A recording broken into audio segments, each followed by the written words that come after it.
Hey there folks, and welcome to this video, and here I'm going to be talking about F1 and rules regarding dangerous driving and, well, penalties. It's something that we've really been talking about for a while, but it got amplified after the weekend just gone, where we saw, what, 10 seconds of penalties? No, yeah, 10 seconds of penalties given to Sergio Perez, and 5 seconds given to Lando Norris following collisions. And I'm not going to make any debate about the double waved yellows or any of the other kinds of penalties like that as to whether or not they're valid penalties, because I think the only ones that are really contentious about validity of the penalties are those offs. The two involving Perez, one as the perpetrator, one as the receiver, in turn 4, and the turn 6 one involving Perez and Leclerc as well later in the race. And it's fascinating because here you've got the FIA consistently applying the rules over the course of race events. Of course, it's completely different to, say, as everyone's pointing out, 2 years ago when Verstappen barged Leclerc for the win at the Red Bull Ring. I think I said back at the time that I could understand why it wasn't a penalty, but I would have thought it would have been, because he was essentially pushed off to the side. I think the best way to think about it is, really, what if it was just a wall there? You know, a la Canada 2019, where Vettel had the win. Was it 2019? I think it was. Might have been 2018, actually. Where Vettel had the win taken away from him because he essentially forced Lewis into a wall. Lewis ended up hitting the wall, but he had to back out, and Vettel got an unsafe rejoin and forcing driver off the track penalty, which cost him the win.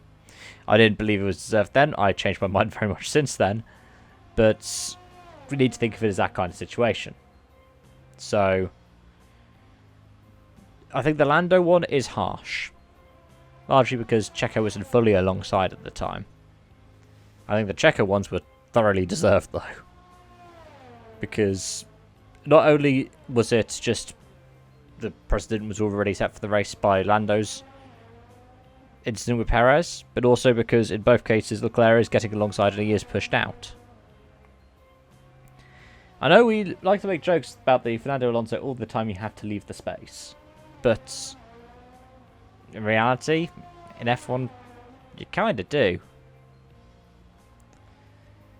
And there are all kinds of things where people talk about, oh, why do we have to have these rules? FIA's ruining everything.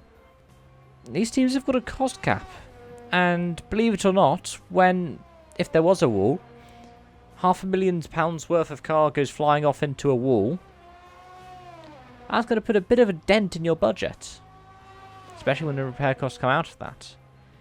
And also, if you think about the fact that we've got a lot of double and triple headers, the kind of turnaround time as well for new parts will also amplify the costs. So we have to think about these little factors. As much as we want to go, oh, we can see all these argy-bargy racing, we can't really do that with Formula 1. If you want to see drivers knocking 8 bells out of each other and pushing each other off into gravel and getting very little in the way of punishment for it, go watch NASCAR, go watch the BTCC.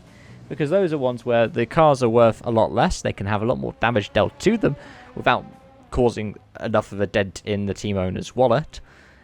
And yeah, rough and tough racing is very much the name of the game. World Rallycross, exactly the same. Or, what's it called? Is it called Five Nations Rallycross? The one for that was British Rallycross. But you get the gist. As much as it can be considered unfair to have these kinds of rules in place, for something like F1, they are a necessity.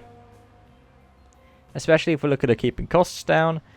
Especially if we're looking at trying to standardise things to make it a bit more fair for drivers. Because I tell you what, there have been so many instances in the past where a driver's been shoved off and it's been like, well, nothing happened.